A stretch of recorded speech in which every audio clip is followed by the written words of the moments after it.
Chapter 15. I Wrestle Santa's Evil Twin. Tell me when it's over, Thalia said. Her eyes were shut tight. The statue was holding on to us, so we couldn't fall, but still Thalia clutched his arm, like it was the most important thing in the world. Everything's fine, I promised. Are we very high? I looked down. Below us, a range of snowy mountains zipped by. I stretched out my foot and kicked snow off one of the peaks. Nah, I said, not that high. We are in the Sierras, Zoe yelled, and she and Grover were hanging from the arms of the other statue. I've hunted here before. At this speed, we should be in San Francisco in a few hours.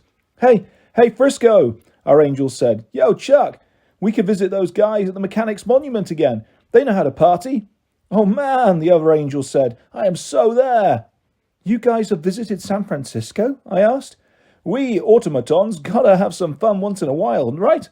Our statue said. Those mechanics took us over to the De Young Museum and introduced us to those marble lady statues, see? And, Hank, the other statue, Chuck cut in. They're kids, man. Oh, right. If bronze statues could blush, I swear Hank did. Back to flying. We sped up, so I could tell the angels were excited.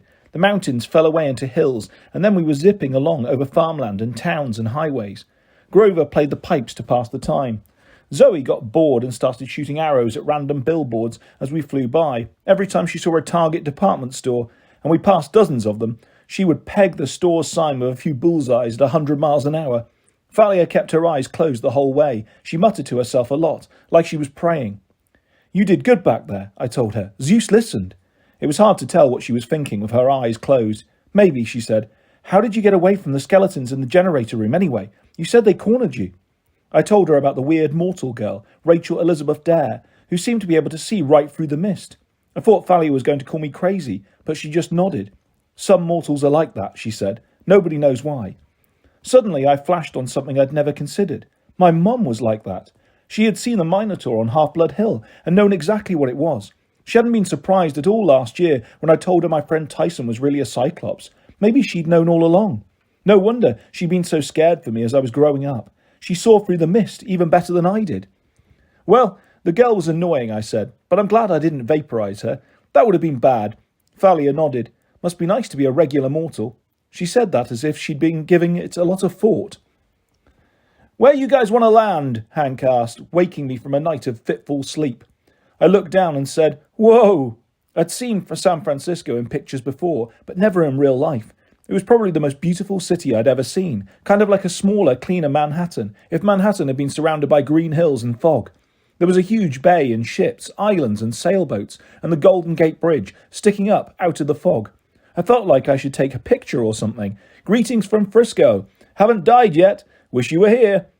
There, Zoe suggested, by the Embarcadero building. Good thinking, Chuck said. Me and Hank can blend in with the pigeons. We all looked at him. Kidding, he said. Sheesh, can't statues have a sense of humour? As it turned out, there wasn't much need to blend in. It was early morning and not many people were around. We freaked out a homeless guy on the ferry dock when we landed. He screamed when he saw Hank and Chuck and ran off yelling something about metal angels from Mars. We said our goodbyes to the angels, who flew off to party with their statue friends. That's when I realised I had no idea what we were going to do next. We made it to the west coast. Artemis was here somewhere. Annabeth too, I hoped, but I had no idea how to find them, and tomorrow was the winter solstice. Not did I have a clue what monster Artemis had been hunting. It was supposed to find us on the quest. It was supposed to show the trail, but it never had. Now we were stuck on the ferry dock, with not much money, no friends, and no luck. After a brief discussion, we agreed that we needed to figure out just what this mystery monster was. But how? I asked. Nereus, Grover said. I looked at him. What? Isn't that what Apollo told you to do? Find Nereus? I nodded. I'd completely forgotten my last conversation with the sun god. The old man of the sea, I remembered. I'm supposed to find him and force him to tell us what he knows. But how do I find him? Zoe made a face. Old Nereus. Hey, you know him? Thalia asked. My mother was a sea goddess. Yes, I know him, unfortunately. He is never very hard to find. Just follow the smell. What do you mean? I asked. Come, she said, without enthusiasm. I will show thee.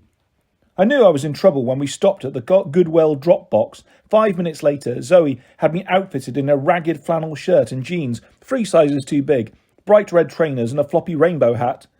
"Oh yeah," Grover said, trying not to burst out laughing. "You look completely inconspicuous now." Zoe nodded with satisfaction, a typical male vagrant. "Thanks a lot," I grumbled. "Why am I doing this again?" "I told thee, to blend in." She led the way back down to the waterfront. After a long time spent searching the docks, Zoe finally stopped in her tracks.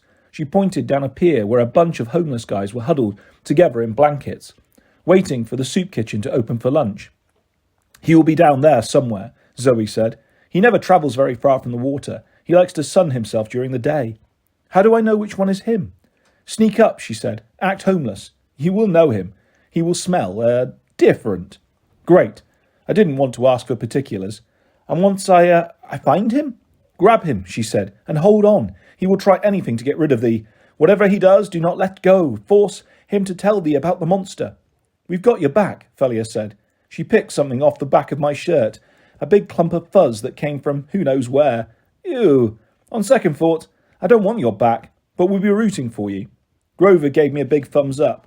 I grumbled how nice it was to have super powerful friends, and then I headed towards the dock. I pulled my cap down and stumbled like I was about to pass out, which wasn't hard considering how tired I was. I passed our homeless friend from the Embarcadero, who was still trying to warn the other guys about the metal angels from Mars. He didn't smell good, but he didn't smell, different. I kept walking. A couple of grimy dudes with plastic grocery bags for hats checked me out as I came close. "Beat it, kid," one of them muttered. I moved away. They smelled pretty bad, but just regular old bad, nothing unusual. There was a lady with a bunch of plastic flamingos sticking out of a shopping cart. She glared at me like I was going to steal her birds. At the end of the pier, a guy who looked about 1,000,000 years old was passed out in a patch of sunlight. He wore pyjamas and a fuzzy bathrobe that probably used to be white. He was fat, with a white beard that had turned yellow, kind of like Santa Claus, if Santa had been rolled out of bed and dragged through a landfill. And his smell. As I got closer, I froze. He smelled bad. All right, but ocean bad, like hot seaweed and dead fish and brine. If the ocean had an ugly side, this guy was it. I tried not to gag. I sat down near him like I was tired. Santa opened one eye suspiciously. I could feel him staring at me, but I didn't look. I muttered something about stupid school and stupid parents, figuring that might sound reasonable. Santa Claus went back to sleep. I tensed. I knew this was going to look strange. I didn't know how the other homeless people would react, but I jumped Santa Claus. "Ah!" he screamed. I meant to grab him, but he seemed to grab me instead. It was as if he'd never been asleep at all. He certainly didn't act like a weak old man. He had a grip like steel. "Help me!" he screamed as he squeezed me to death. "That's a crime!" one of the other homeless guys yelled. "Kid rolling an old man! Like that!" I rolled, all right, straight down the pier until my head slammed into a post. I was dazed for a second, and Nereus's grip slackened. He was making a break for it. Before he could, I regained my senses and tackled him from behind. "I don't have any money!" He tried to get up and run, but I locked my arms around his chest. His rotten fish smell was awful, but I held on. "I don't want money," I said as he fought. "I'm a half-blood. I want information." That just made him struggle harder. "Heroes! Why'd you always pick on me?" "Because you know everything." He growled and tried to shake me off his back. It was like holding onto a roller coaster. He thrashed around, making it impossible for me to keep on my feet. But I gritted my teeth and squeezed tighter. We staggered towards the edge of the pier, and I got an idea. "Oh no," I said. "Not the water." The plan worked. Immediately, Nereus yelled in triumph and jumped off the edge. Together we plunged into San Francisco Bay. He must have been surprised when I tightened my grip, the ocean filling me with extra strength. But Nereus had a few tricks left, too. He changed shape until I was holding a sleek black eel. I've heard people make jokes about trying to hold a greased pig butt, but I'm telling you, holding onto a seal in the water is harder. Nereus plunged straight down, wriggling and thrashing and spiralling through the dark water. If I hadn't been Poseidon's son, there's no way I could have stayed with him. Nereus spun and expanded, turning into a killer whale, but I grabbed his dorsal fin as he burst out of the water. A whole bunch of tourists went, "Whoa!" I managed to wave at the crowd. Yeah, we do this every day here in San Francisco. Nereus plunged into the water and turned into a slimy eel. I started to tie him into a knot until he realized what was going on and changed back to human form. "Why won't you drown?" he wailed, pummeling me with his fists. "I'm Poseidon's son," I said. "Curse that upstart. I was here first." Finally, he collapsed on the edge of the boat dock. Above us was one of those tourist piers lined with shops, like a mall on water. Nereus was heaving and gasping. I was feeling great. I could have gone all day, but I didn't tell him that. I wanted him to feel like he'd put up a good fight. My friends ran down the steps from the pier. You got him, Zoe said. You don't have to sound so amazed, I said. Nereus moaned. Oh, wonderful. An audience for my humiliation. The normal deal, I suppose. You'll let me go if I answer your question?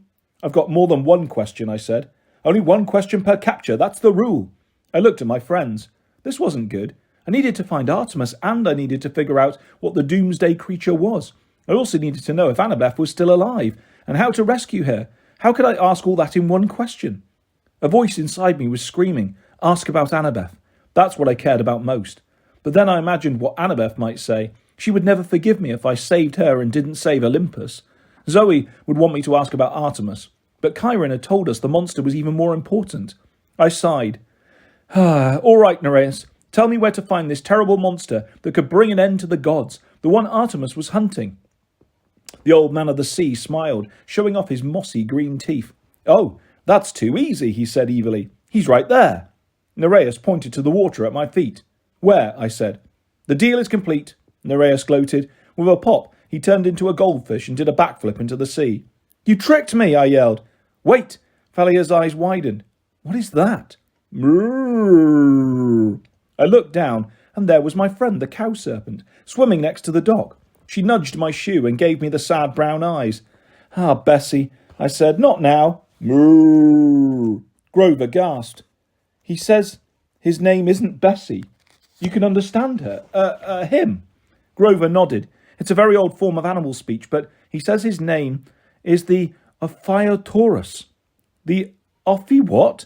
It means serpent bull in Greek, Phalia said. But what's it doing here? He says Percy is his protector, Grover announced, and he's running from the bad people. He says they are close. I was wondering how you got all that from a single moo. Wait, Zoe said, looking at me. You know this cow? I was feeling impatient, but I told them the story. Phalia shook her head in disbelief. And you just forgot to mention this before? Well, yeah. It seems silly now that she said it, but things have been happening so fast. Bessie, the Ophiutorus, seemed like a minor detail. I'm a fool, Zoe said suddenly. I know this story. What story? From the War of the Titans, she said. My father told me this tale thousands of years ago. This is the beast we are looking for. Bessie?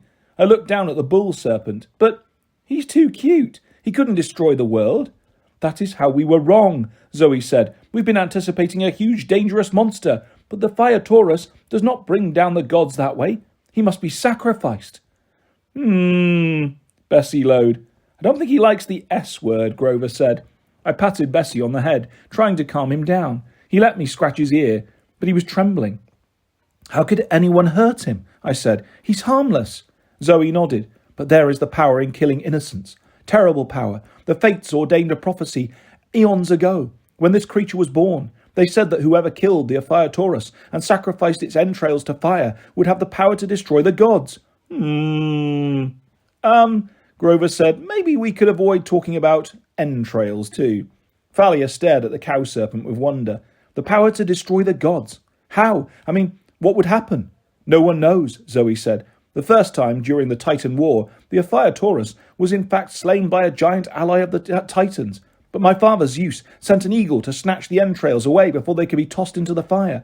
It was a close call. Now, after 3,000 years, the Ophiutorus is reborn. Phalia sat down on the dock. She stretched out her hand. Bessie went right to her. Phalia placed her hand on his head. Bessie shivered. Phalia's expression bothered me. She almost looked hungry. We have to protect him, I told her. If Luke gets hold of him. Luke wouldn't hesitate, Phalia muttered. The power to overthrow Olympus? That's huge. Yes, it is, my dear, said a man's voice in a heavy French accent. And it is a power you shall unleash. The Ophiutorus made a whimpering sound and submerged. I looked up. We'd been so busy talking, we'd allowed ourselves to be ambushed. Standing behind us, his two-colour eyes gleaming wickedly, was Dr. Fawn, the Manticore himself. This is just perfect, the Manticore gloated. He was wearing a ratty black trench coat over his Westover Hall uniform, which was torn and stained. His military haircut had grown out spiky and greasy. He hadn't shaved recently, so his face was covered in silver stubble. Basically, he didn't look much better than the guys down in the soup kitchen. Long ago, the gods banished me to Persia, the Manticore said. I was forced to scrounge for food on the edges of the world, hiding in forests, devouring insignificant human farmers for my meals. I never got to fight any great heroes. I was not feared and admired in the old stories. But now, that will all change. The Titans shall honour me, and I shall feast on the flesh of half-bloods. On either side of him stood 2 army security guys, some of the mortal mercenaries I'd seen in DC. 2 more stood on the next boat dock over, just in case we tried to escape that way. There were tourists all around, walking down the waterfront, shopping at the pier above us, but I knew that wouldn't stop the Manticore from acting. Where are the skeletons? I asked the Manticore. He sneered. I do not need those foolish undead. The general thinks I am worthless. He will change his mind when I defeat you myself. I needed time to think. I had to save Bessie. I could dive into the sea, but how could I make a quick getaway with a 200-kilogram cow serpent? And what about my friends? We beat you once before, I said. Ha! You could barely fight me with a goddess on your side, and alas, that goddess is preoccupied at the moment. There will be no help for you now. Zoe notched an arrow and aimed it straight at the Manticore's head. The guards on either side of us raised their guns. Wait, I said. Zoe, don't. The Manticore smiled. The boy is right, Zoe Nightshade. Put away your bow. It would be a shame to kill you before you witnessed Thalia's great victory. What are you talking about? Thalia growled. She had her shield and spear ready. Surely it is clear, the Manticore said. This is your moment. This is why Lord Kronos brought you back to life. You will sacrifice the Taurus. You will bring its entrails to the sacred fire on the mountain. You will gain unlimited power, and for the 16th birthday, you will overthrow Olympus. No one spoke. It made terrible sense. Thalia was only 2 days away from turning 16. She was a child of the big 3, and here was a choice, a terrible choice that could mean the end of the gods. It was just like the prophecy said. I wasn't sure if I felt relieved, horrified, or disappointed. I wasn't the prophecy kid after all. Doomsday was happening right now. I waited for Thalia to tell the Manticore off, but she hesitated. She looked completely stunned. You know it is the right choice, the Manticore told her. Your friend Luke recognized it. You shall be reunited with him. You shall rule this world together under the auspices of the Titans. Your father abandoned you, Thalia. He cares nothing for you, and now you shall gain power over him. Crush the Olympians underfoot, as they deserve. Call the beast. It will come to you. Use your spear. Thalia, I said, snap out of it. She looked at me the same way she had the morning she woke up on Half-Blood Hill, dazed and uncertain. It was almost like she didn't know me. I don't... Your father helped you, I said. He sent the metal angels. He turned you into a tree to preserve you. Her hand tightened on the shaft of her spear. I looked at Grover desperately. Thank the gods, he understood what I needed. He raised his pipes to his mouth and played a quick riff. The Manticore yelled, Stop him! The guards had been targeting Zoe, and before they could figure out what the kid with the pipes was the bigger problem. The wooden planks at their feet sprouted new branches and tangled their legs. Zoe let loose 2 quick arrows that exploded at their feet in clouds of sulphurous yellow smoke. Fart arrows. The guards started coughing. The Manticore shot spines in our direction, but they ricocheted off my lion's coat. Grover, I said, tell Bessie to dive deep and stay down. Moo, Grover translated. I could only hope that Bessie got the message. The cow, Thalia muttered, still in a daze. Come on! I pulled her along as we ran up the stairs to the shopping centre on the pier. We dashed around the corner of the nearest store. I heard the Manticore shouting at his minions. Get them! Tourists screamed as the guards shot blindly into the air. We scrambled to the end of the pier. We hid behind a little kiosk filled with souvenir crystals, wind chimes and dream catchers and stuff like that, glittering in the sunlight. There was a water fountain next to us. Down below, a bunch of sea lions were sunning themselves on the rocks. The whole of San Francisco Bay spread out before us, the Golden Gate Bridge, Alcatraz Island, and the green hills and fog beyond that to the north. A picture-perfect moment, except for the fact that we were about to die and the world was going to end. Go over the side, Zoe told me. You can escape in the sea, Percy. Call on thy father for help. Maybe you can save the Taurus. She was right, but I couldn't do it. I won't leave you guys, I said. We fight together. You have to get word to camp, Grover said. At least let them know what's going on. Then I noticed the crystals making rainbows in the sunlight. There was a drinking fountain next to me. Get word to camp, I muttered. Good idea.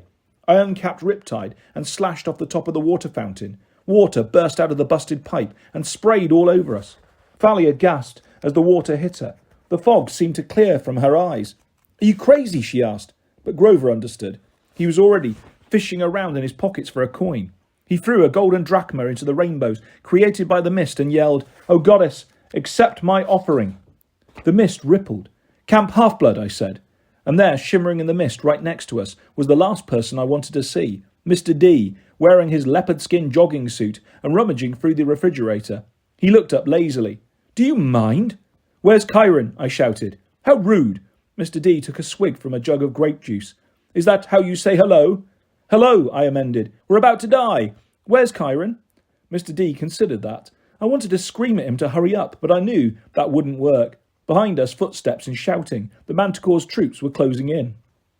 "About to die?" Mr. D mused. "How exciting. I'm afraid Chiron isn't here. Would you like me to take a message?" I looked at my friends. "We're dead." Thalia gripped her spear. She looked like her old angry self again. "Then we'll die fighting." "How noble," Mr. D said, stifling a yawn. So what is the problem exactly?" I didn't see that it would make any difference, but I told him about the Ophiutorus. He studied the contents of the fridge. "So that's it, I see." "You don't even care?" I screamed. "You just as soon watch us die?" "Let's see. I think I'm in the mood for pizza tonight." I wanted to slash through the rainbow and disconnect, but I didn't have time. The Manticore screamed, "There!" And we were surrounded. 2 of the guards stood behind him. The other 2 appeared on the roofs of the pier shops above us. The Manticore threw off his coat and transformed into his true self, his lion claws extended and his spiky tail bristling with poison barbs. "Excellent," he said. He glanced at the apparition in the mist and snorted. "Alone, without any real help. Wonderful." "You could ask for help," Mr. D murmured to me, as if there was an amusing thought. "You could say, please." When wild boars fly, I thought. There was no way I was going to die begging a slob like Mr. D, just so he could laugh as we all got gunned down. Zoe readied her arrows. Grover lifted his pipes. Thalia raised her shield, and I noticed a tear running down her cheek. Suddenly it occurred to me. This had happened to her before. She'd been cornered on Half-Blood Hill. She'd willingly given her life for her friends. But this time, she couldn't save us. How could I let that happen to her? "Please, Mr. D," I muttered. "Help." Of course. Nothing happened. The Manticore grinned. "Spare the daughter of Zeus. She will join us soon enough. Kill the others." The men raised their guns, and something strange happened. You know how you feel when all the blood rushes to your head, like if you hang upside down and turn right side up too quickly? There was a rush like that all around me, and a sound like a huge sigh. The sunlight tinged with purple. I smelled grapes and something more sour. Wine. Snap. It was the sound of many minds breaking at the same time. The sound of madness. One guard put his pistol between his teeth like it was a bone and ran around on all fours. 2 others dropped their guns and started waltzing with each other. The 4th began doing what looked like an Irish clogging dance. It would have been funny if it hadn't been so terrifying. "No!" screamed the Manticore. "I will deal with you myself!" His tail bristled, but the planks under the paws erupted into grapevines that immediately began wrapping around the monster's body, sprouting new leaves and clusters of green baby grapes that ripened in seconds as the Manticore shrieked, until he was engulfed in a huge mass of vines, leaves, and full clusters of purple grapes. Finally, the grapes stopped shivering, and I had a feeling that somewhere inside there, the Manticore was no more. "Well," said Dionysus, closing his refrigerator, "that was fun." I stared at him, horrified. "How could you? How did you?" "Such gratitude," he muttered. "The mortals will come out of it. Too much explaining to do if I made their condition permanent. I hate writing reports to father." He stared resentfully at Thalia. "I hope you learned your lesson, girl. It isn't easy to resist power, is it?" Thalia blushed, as if she were ashamed. "Mr. D," Grover said in amazement, You saved us." Don't make me regret it, Sutter. Now get going, Percy Jackson. I've bought you a few hours at most." "The Ophiutorus," I said. "Can you get it to camp?" Mr. D sniffed. "I do not transport livestock. That's your problem." "But where do we go?" Dionysus looked at Zoe. "Oh, I think the huntress knows. You must enter at sunset today. You know, all is lost. Now goodbye. My pizza is waiting." "Mr. D," I said. He raised his eyebrow. "You called me by my right name," I said. "You called me Percy Jackson." "I most certainly did not, Peter Johnson. Now off with you." He waved his hand, and his image disappeared in the mist. All around us, the Manticore's minions were still acting completely nuts. One of them had found our friend, the homeless guy, and they were having a serious conversation about metal angels from Mars. Several other guards were harassing the tourists, making animal noises and trying to steal their shoes. I looked at Zoe. What did he mean? The huntress knows. Her face was the colour of the fog. She pointed across the bay, past the Golden Gate Bridge. In the distance, a single mountain rose up above the cloud layer. The garden of my sisters, she said. I must go home. Chapter 16. We meet the dragon of eternal bad breath. We will never make it, Zoe said. We are moving too slowly, but we cannot leave the Ephiaurus. Moo, Bessie said. He swam next to me as we jogged along the waterfront. We'd left the shopping centre pier far behind. We were heading towards the Golden Gate Bridge, but it was a lot further than I'd realised. The sun was already dipping in the west. I don't get it, I said. Why do we have to get there at sunset? The Hesperides are the nymphs of the sunset, Zoe said. We can only enter their garden as day changes to night. What happens if we miss it? Tomorrow is winter solstice. If we miss sunset tonight, we would have to wait until tomorrow evening, and by then the Olympian Council will be over. We must free Lady Artemis tonight. Or Annabeth will be dead, I thought, but I didn't say that. We need a car, Thalia said. But what about Bessie? I asked. Grover stopped in his tracks. I've got an idea. The Ephiaurus can appear in different bodies of water, right? Well, yeah, I said. I mean, he was in Long Island Sound. Then he just popped into the water at Hoover Dam, and now he's here. So maybe we could coax him back to Long Island Sound, Grover said. Then Chiron could help us get him to Olympus. But he was following me, I said. If I'm not there, would he know where he's going? Bessie said forlornly. I can show him, Grover said. I'll go with him.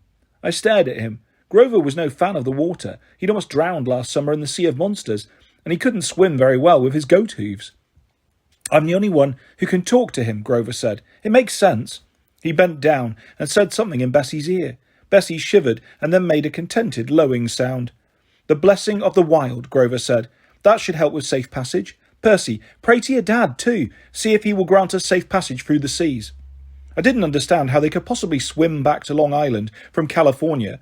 Then again, monsters didn't travel the same way as humans. I'd seen plenty of evidence of that.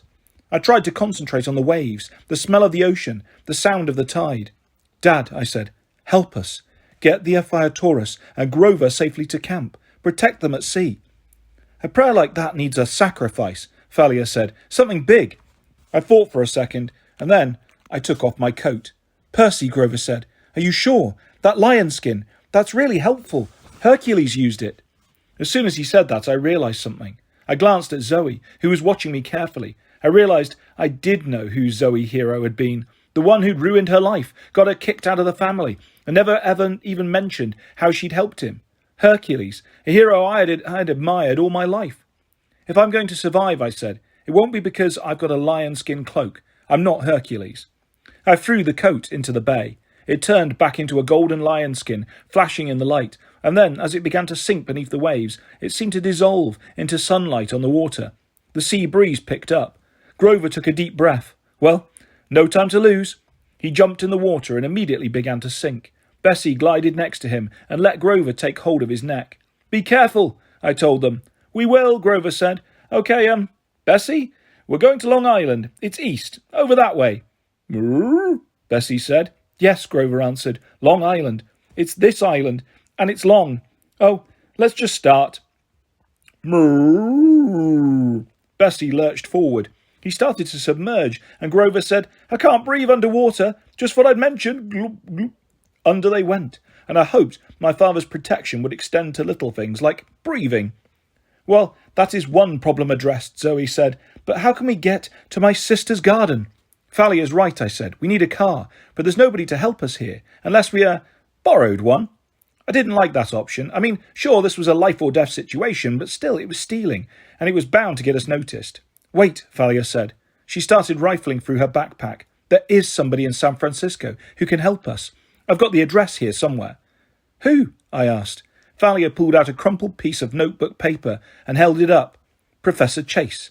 Annabeth's dad. After hearing Annabeth gripe about her dad for 2 years, I was expecting him to have devil horns and fangs. I was not expecting him to be wearing an old-fashioned aviator's cap and goggles. He looked so weird, with his eyes bugging out through the glasses, that we all took a step back on the front porch. Hello, he said in a friendly voice. Are you delivering my aeroplanes? Thalia, Zoe and I looked at each other warily. No, sir, I said. Drat, he said. I need 3 more Sopwith camels. Right, I said, though I had no clue what he was talking about. We're friends of Annabeth. Annabeth? He straightened, as if I'd just given him an electric shock. Is she all right? Has something happened? None of us answered, but our faces must have told him that something was very wrong. He took off his cap and goggles. He had sandy-coloured hair, like Annabeth, and intense brown eyes. He was handsome, I guess, for an older guy, but it looked like he hadn't shaved in a couple of days, and his shirt was buttoned wrong, so one side of his collar stuck up higher than the other side. You'd better come in, he said. It didn't look like a house they'd just moved into. There were Lego robots on the stairs and 2 cats sleeping on the sofa in the living room. The coffee table was stacked with magazines, and a little kid's winter coat was spread on the floor. The whole house smelled like fresh-baked chocolate chip cookies. There was jazz music coming from the kitchen. It seemed like a messy, happy kind of home, the kind of place that had been lived in forever. Dad, a little boy screamed, he's taking apart my robots. Bobby, Dr. Chase called absently, don't take apart your brother's robots. I'm Bobby, the little boy protested. He's Matthew. Matthew, Dr. Chase called, don't take apart your brother's robots. Okay, Dad. Dr. Chase turned to us. We'll go upstairs to my study. This way. Honey, a woman called. Annabeth's stepmom appeared in the living room, wiping her hands on a dish towel. She was a pretty Asian woman with red highlighted hair tied in a bun. Who are our guests? She asked. Oh, Dr. Chase said. This is He stared at us blankly. Frederick, she chided. You forgot to ask them their names. We introduced ourselves a little uneasily, but Mrs. Chase seemed really nice. She asked if we were hungry. We admitted we were, and she told us she'd bring us some cookies and sandwiches and sodas. Dear, Dr. Chase said, they came about Annabeth. I half expected Mrs. Chase to turn into a raving lunatic at the mention of her stepdaughter, but she just pursed her lips and looked concerned. All right, go on up to the study. I'll bring you some food. She smiled at me. Nice meeting you, Percy. I've heard a lot about you. Upstairs we walked into Dr. Chase's study and I said, Whoa! The room was wall-to-wall books, but what really caught my attention were the war toys. There was a huge table with miniature tanks and soldiers fighting along a blue-painted river, with hills and fake trees and stuff. Old-fashioned biplanes hung on strings from the ceiling, tilted at crazy angles like they were in the middle of a dogfight. Dr. Chase smiled. Yes, the Third Battle of Ypres. I'm writing a paper, you see, on the use of Sopwith camels to strafe enemy lines. I believe they played a much greater role than they've been given credit for. He plucked a biplane from its string and swept it across the battlefield, making aeroplane engine noises as he knocked down little German soldiers. Oh, right, I said.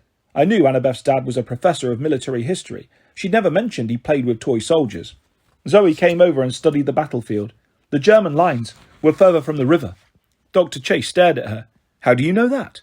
I was there, she said matter-of-factly. Artemis wanted to show us how horrible war was, the way mortal men fight each other, and how foolish too. The battle was a complete waste. Dr. Chase opened his mouth in shock. You? She's a hunter, sir, Thalia said. But that's not why we're here. We need... You saw the Sopwith camels, Dr. Chase said. How many were there? What formations did they fly? Sir, Thalia broke in again. Annabeth is in danger. That got his attention. He set the biplane down. Of course, he said. Tell me everything. It wasn't easy, but we tried. Meanwhile, the afternoon light was fading outside. We were running out of time. When we finished, Dr. Chase collapsed in his leather recliner. He laced his hands. My poor, brave Annabeth. We must hurry. Sir, we need transportation to Mount Tamalpais, Zoe said, and we need it immediately. I'll drive you. It'd be faster to fly in my camel, but it only seats 2. Whoa, you have an actual biplane, I said. Down at Crissy Field, Dr. Chase said proudly. That's the reason I had to move here. My sponsor is a private collector with some of the finest World War I relics in the world. He let me restore the Sopwith camel. Sir, Thalia said, just a car would be great, and it might be better if we went without you. It's too dangerous. Dr. Chase frowned uncomfortably. Now wait a minute, young lady. Annabeth is my daughter. Dangerous or not, I can't just... Snacks, Mrs. Chase announced. She pushed through the door with a tray full of peanut butter and jam sandwiches and cokes and cookies fresh out of the oven, the chocolate chips still gooey. Thalia and I inhaled a few cookies, while Zoe said, I can drive, sir. I'm not as young as I look. I promise not to destroy your car. Mrs. Chase knitted her eyebrows. What's this about? Annabeth is in danger, Dr. Chase said, on Mount Tam. I would drive them, but apparently it's no place for mortals. It sounded like it was really hard for him to get that last part out. I waited for Mrs. Chase to say no. I mean, what mortal parent would allow 3 underage teenagers to borrow their car? To my surprise, Mrs. Chase nodded. Then they'd better get going. Right. Dr. Chase jumped up and started patting his pockets. My keys. His wife sighed. Frederick, honestly, you'd lose your head if it weren't wrapped inside your aviator hat.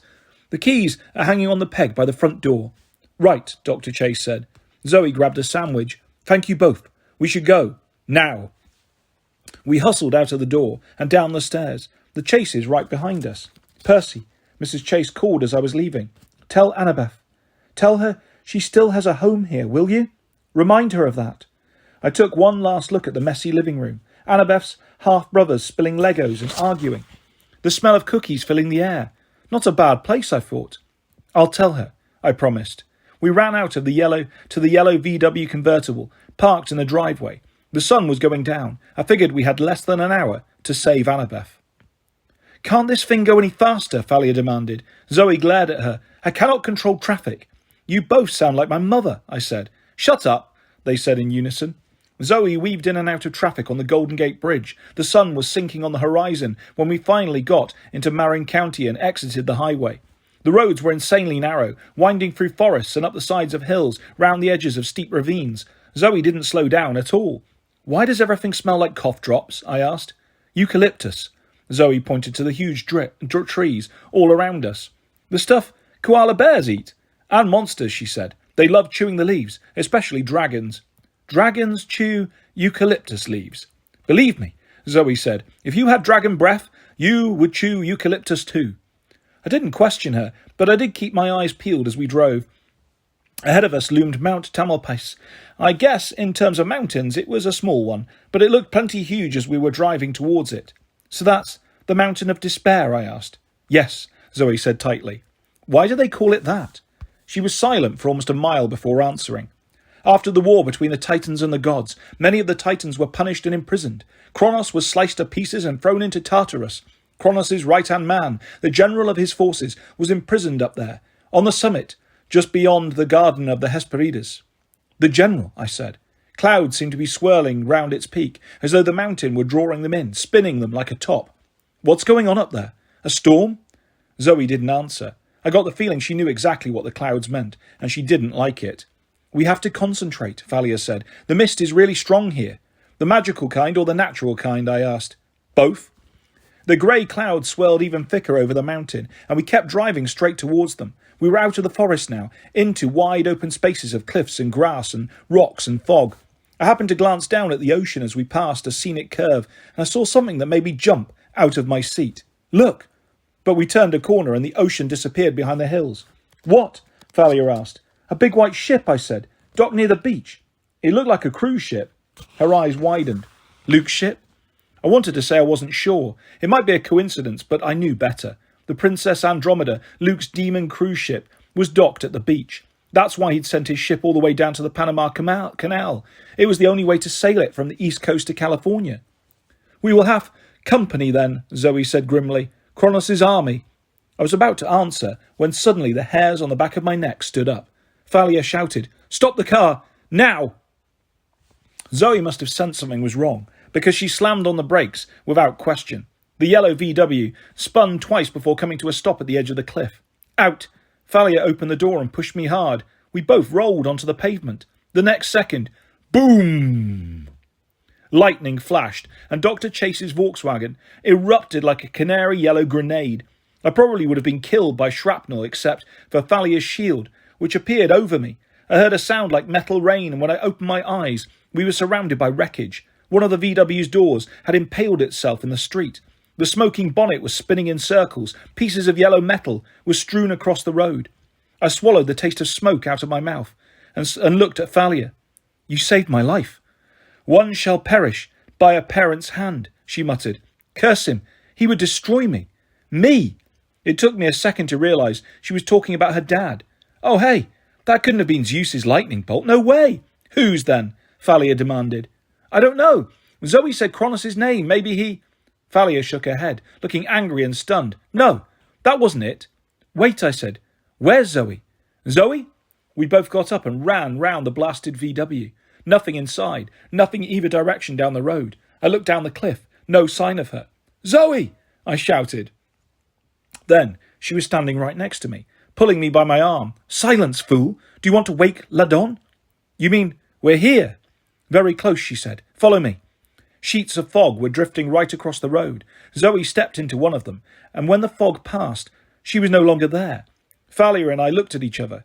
"Concentrate on Zoe," Thalia advised. "We are following her. Go straight into the fog and keep that in mind." "Wait, Thalia, about what happened back on the pier, with the manticore and the sacrifice. I don't want to talk about it. You wouldn't actually have... You know." She hesitated. "I was just shocked, that's all. Zeus didn't send that lightning bolt at the car.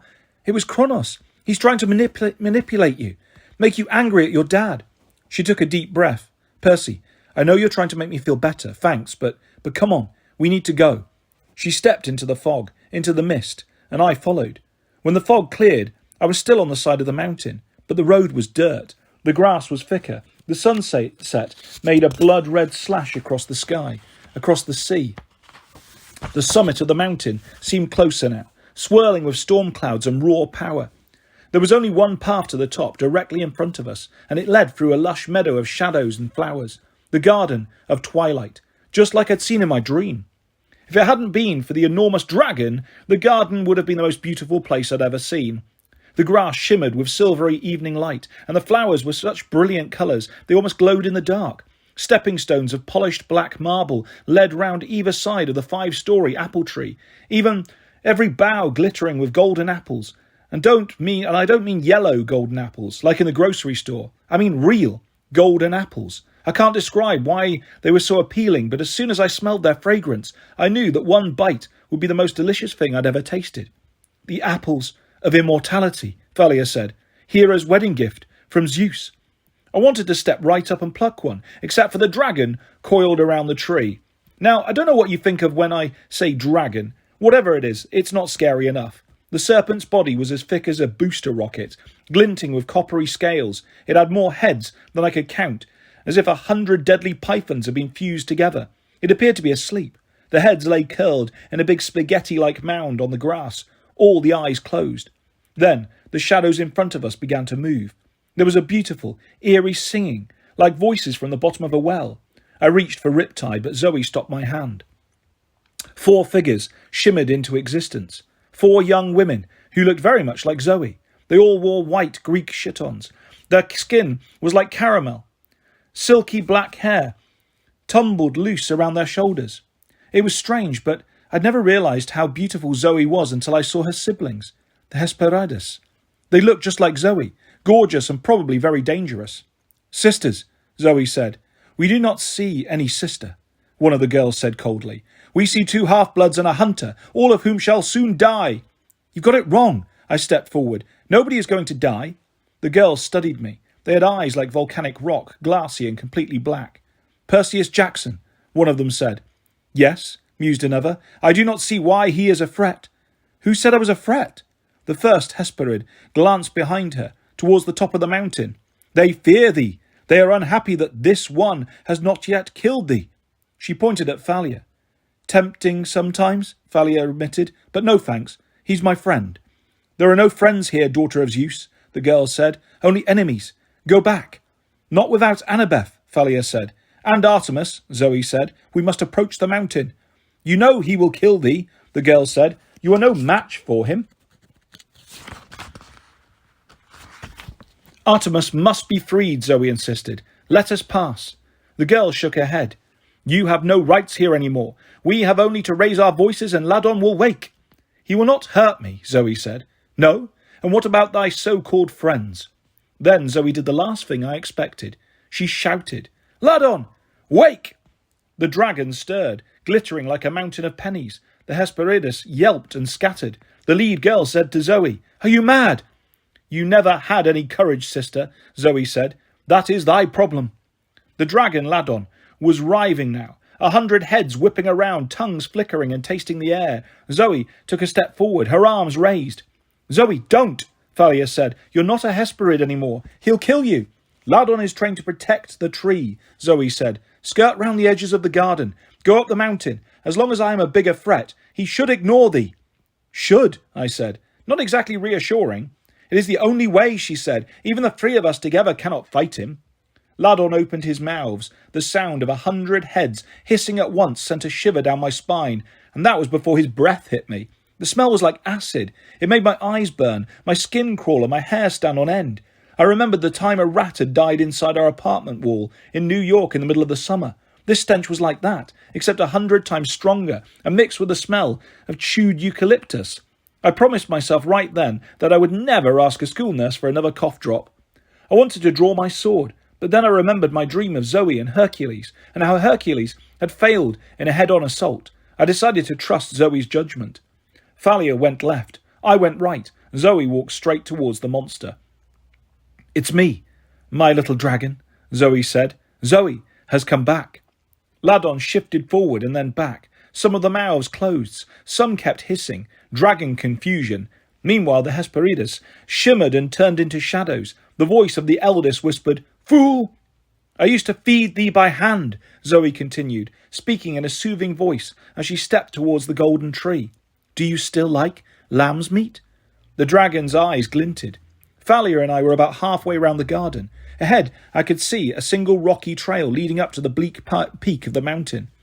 The storm swirled above it, spinning on the summit like it was the axis for the whole world. We'd almost made it out of the meadow when something went wrong.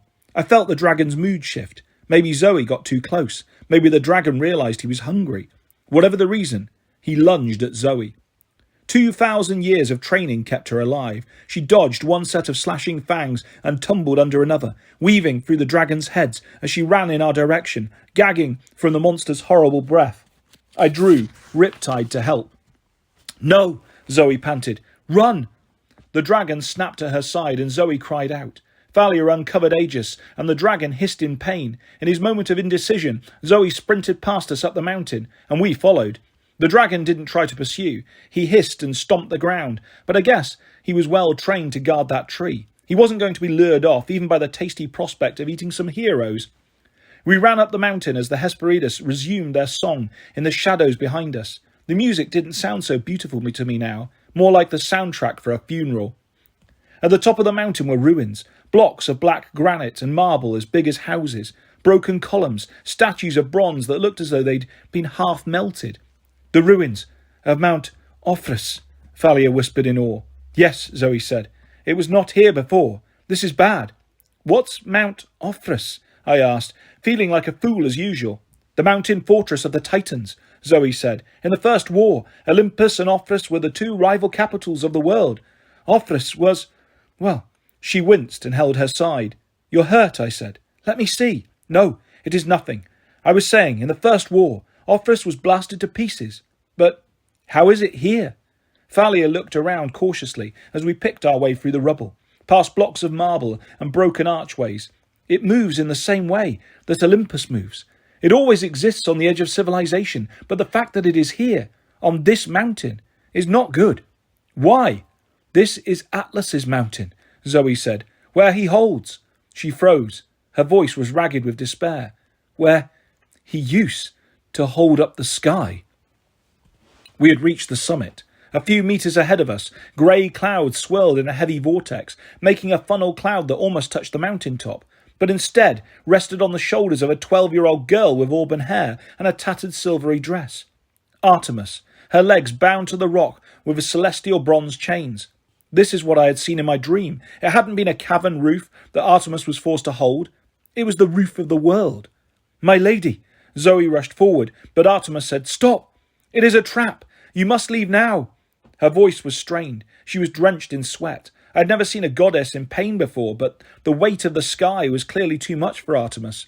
Zoe was crying. She ran forward despite Artemis's protests and tugged at the chains. A booming voice spoke behind us. "Ah, how touching." We turned. The general was standing there in his brown silk suit. At his side were Luke and half a dozen Draconite, bearing the golden sarcophagus of Kronos.